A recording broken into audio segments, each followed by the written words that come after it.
Bismillahirrahmanirrahim. Assalamualaikum warahmatullahi wabarakatuh. Baiklah, materi kita hari ini adalah keuntungan menyusui bersama saya Nurfadila Utami. Tujuan instruksional umum setelah mengikuti kuliah ini diharapkan mahasiswa dapat mengetahui tentang keuntungan menyusui. Tujuan instruksional khusus, mahasiswa dapat menjelaskan tentang apa keuntungan menyusui. Mahasiswa dapat menjelaskan tentang perbedaan kualitas ASI dengan susu lain. Mahasiswa dapat mengetahui bahaya pemberian asupan buatan. Keuntungan menyusui lebih dari sekedar keuntungan memberikan ASI kepada bayi.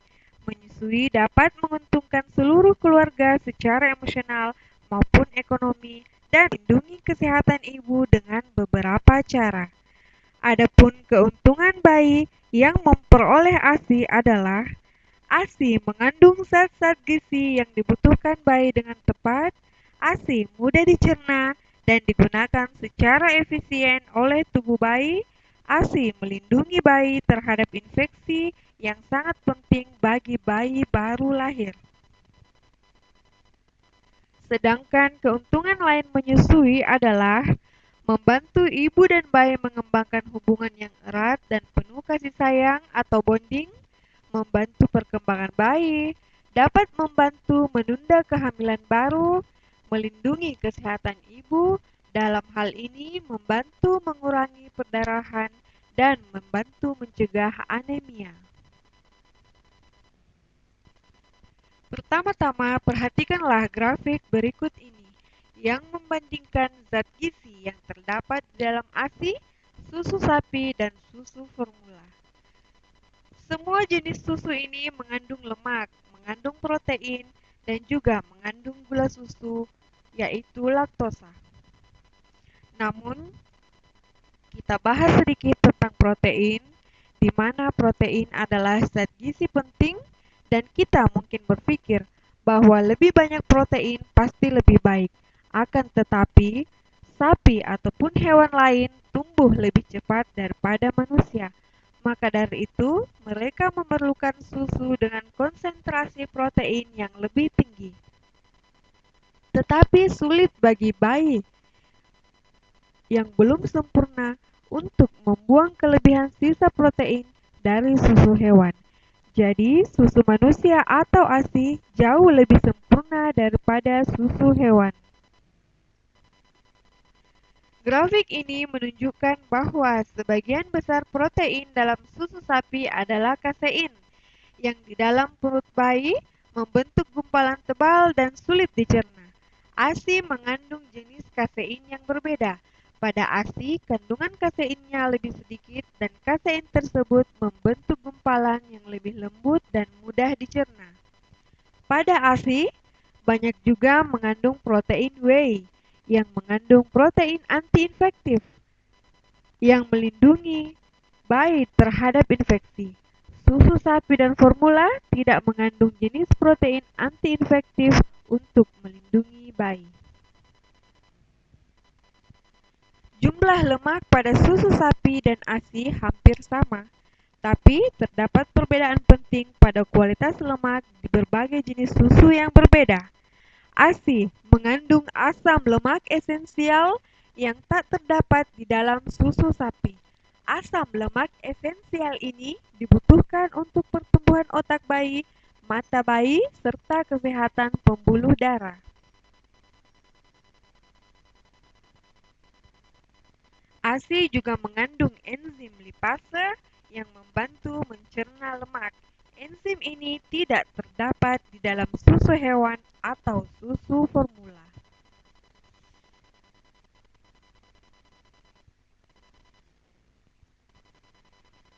Zat besi penting untuk mencegah anemia.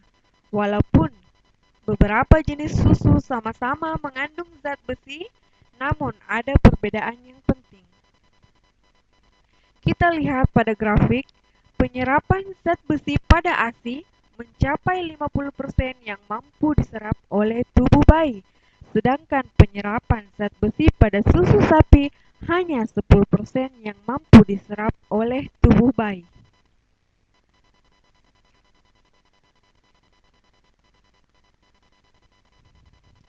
Gambar ini menunjukkan cara istimewa di mana ASI mampu melindungi bayi terhadap infeksi-infeksi baru yang mungkin diderita ibunya atau dari lingkungan keluarganya saat ini. Saat ibu terinfeksi, sel-sel darah putih di dalam tubuhnya menjadi aktif dan menciptakan antibodi terhadap infeksi tersebut untuk melindunginya.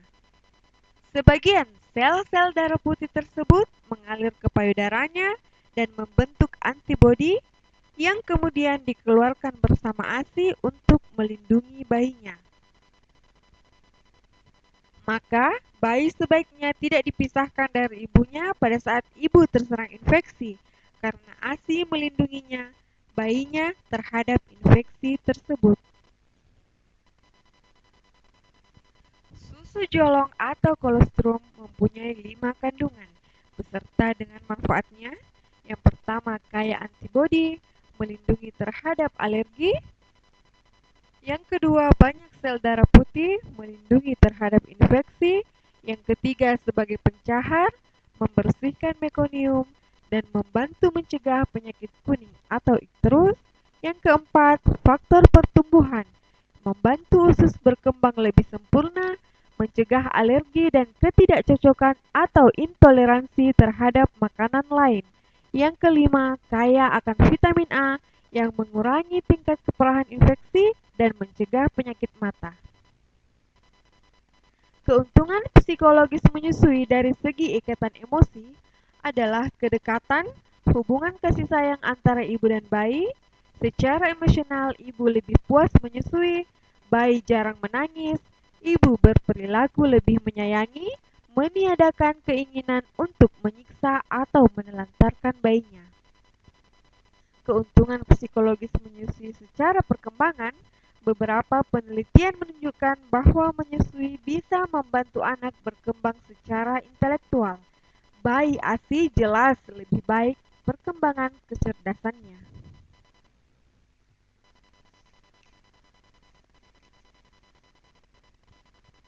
Grafik ini menunjukkan penemuan penting di sebuah penelitian di Filipina. Penemuan tersebut membandingkan jumlah bayi yang diare daripada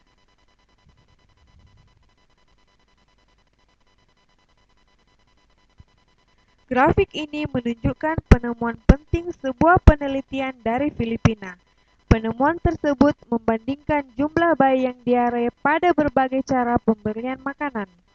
Grafik batang di sebelah kiri menggambarkan bayi yang hanya diberi ASI. Pemberian makanan seperti ini disebut menyusui secara eksklusif. Grafik batang ini sangat kecil karena sedikit sekali bayi yang disusui secara eksklusif terkena diare. Grafik batang di paling kanan menggambarkan bayi yang diberi susu formula dan tidak mendapat ASI sama sekali. Grafik batang ini 17 kali lebih tinggi dibanding grafik batang yang di sebelah kiri karena bayi yang diberi susu formula 17 kali lebih besar kemungkinannya untuk terkena diare dibanding bayi yang hanya diberi ASI saja. Slide ini menerangkan bahwa bahaya pemberian susu formula.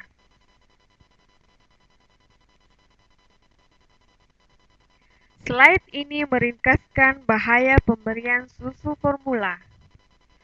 Susu formula mungkin mengganggu bonding. Ibu dan bayi mungkin tidak dapat mengembangkan hubungan yang erat dan penuh kasih sayang. Bayi yang diberi susu formula lebih besar kemungkinannya untuk menderita diare, infeksi saluran pernapasan, infeksi telinga, dan infeksi yang lain. Diare mungkin jadi persisten atau menetap. Bayi mungkin mendapatkan susu yang terlalu sedikit dan bisa mengalami malnutrisi karena ia terlalu jarang mendapatkan susu atau karena susunya terlalu encer. Dia lebih besar kemungkinannya untuk menderita kekurangan vitamin A.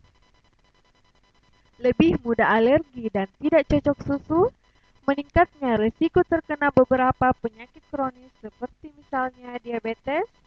Bayi mungkin terlalu banyak minum susu formula dan jadi kegemukan atau kelebihan berat badan. Dilihat dari segi ibu, ibu yang tidak menyusui lebih besar kemungkinannya untuk hamil lagi lebih cepat. Ibu yang tidak menyusui lebih besar kemungkinannya untuk mengalami anemia usai persalinan, juga beresiko terkena kanker rahim, kanker payudara, dan diabetes. Rekomendasi atau anjuran: mulailah menyusui dalam 1 jam pertama setelah persalinan atau bayi baru lahir. Susui secara eksklusif mulai dari 0 sampai 6 bulan. Berikan MPASI pada semua bayi sejak usia 6 bulan ke atas dan teruskan menyusui sampai usia 2 tahun atau lebih. Jadi, susu formula berbahaya bagi anak dan ibu. Menyusuilah, karena menyusui adalah hal yang mendasar bagi kesehatan dan kelangsungan hidup anak, serta penting bagi kesehatan kaum wanita. Di akhir materi ini, mari kita sepakati bersama bahwa ASI adalah yang terbaik. Kita jumpa lagi di lain waktu dengan metode pembelajaran yang berbeda. Bersama saya Nur Fadila Utami. Assalamualaikum warahmatullahi wabarakatuh.